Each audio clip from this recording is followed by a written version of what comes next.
channel. So today we're working on this Garmin parking cable. So this is for a Garmin Dashcam. It fits the 56, 46, 66W, various different models. And so the problem we've got here is the Dashcam was installed working fine, but for some reason the cables failed. Not sure the reasons for that. And as somebody ran into the car one day, thought it would be a good idea to actually put the parking cable in. So that's the easy decision. I just bought that parking cable. It's about $50 Australian, $30 US maybe. And the second problem is finding the connections for the battery, accessory and ground. So if you have a 1 series, you'll know it's a bit of a pain. Welcome to the channel, thanks for watching. So today we're just putting this Garmin parking cable into the BMW. So the reason for that is the existing Dashcam, which is working fine, for some reason started to stick and say parking mode, which is really weird all the time. So I think there's a fault with that cable, and I could go and get a new cable, but because the car got ran into one day when parked, I thought it'd be a better idea to upgrade to the parking cable, which I have on the Mercedes and it's worked fine for years. So the plan with this is obviously got to run this cable and find a battery, ground and accessory feed. On the other cable, used to run it down the driver's side and there was a power there already and a ground, but being as doing it again, thought it'd be easier to go into the fuse box. So on the 1 series, you should know the fuse box drops down. It's a real pain. You can take it right out if you undo these clips. They're a bit tricky. It means the whole glove box is out, which means you've got to reset it for fit, but at least it gives you some access to this crazy mounted fuse box position. And the plan here is to go in and use one of those existing fuse holders. So the way I'm doing that is taking my multimeter. So I've got my fluke down here, got the ground connected, and just by pinning out on each of these, sorry if it's not a great view, each of these fuses, if I pin onto this fuse, I can see the right hand side's the bus. I can see there's nothing going on there, but the fuse below, so all the purple ones I've put in and weren't fitted. So the one below there, if I touch onto that one, I've got a 12 volt constant feed. So I'm just going to go through those fuses and find one fuse that's accessory and one fuse that's battery, and then we're going to use those to connect up and hook up this wiring. Okay, let's get on with that bit. I finished probing out all of the fuses, so I didn't put in all the purples.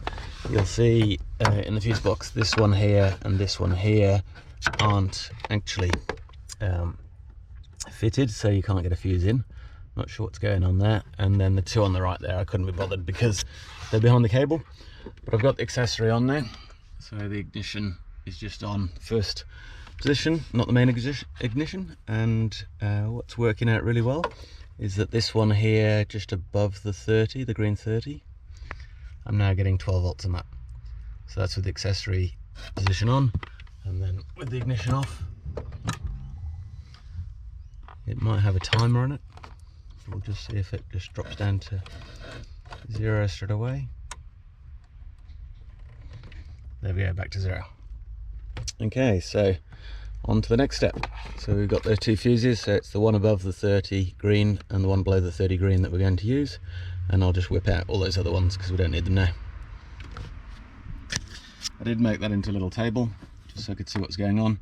So we've got those existing fuses in there and those two accessory and 40s that we're going to use in that column there.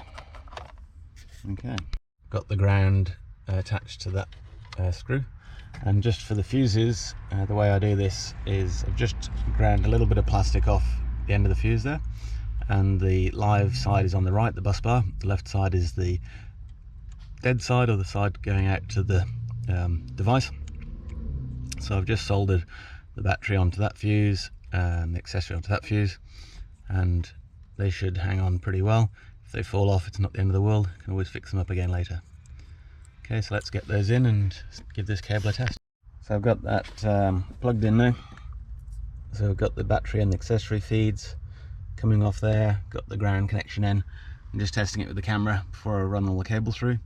Seems pretty happy. That's with the ignition on at the moment, and then if I turn the ignition off, then there's no change the camera keeps recording, it will time out that screen shortly and go back to its off-screen mode recording. Okay, let's get it all together and get this job finished. So we're just about done. Got all the cable back in, all the way down the A-pillar there.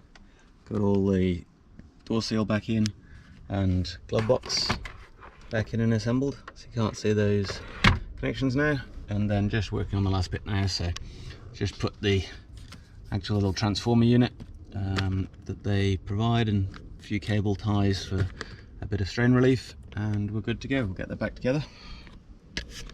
Okay, all back together now and should all be working fine. Camera should be on now, it's in parking mode. Put the ignition on and the camera goes, or should, so it's always the fun bit.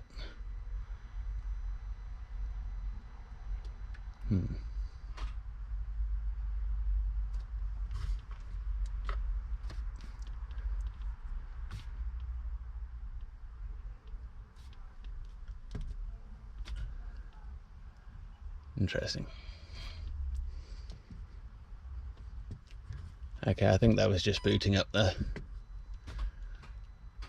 And now it's happily in drive mode with the light on. We'll see how we go. And hopefully that was useful to somebody. Thanks for watching, and I'll see you in the next video.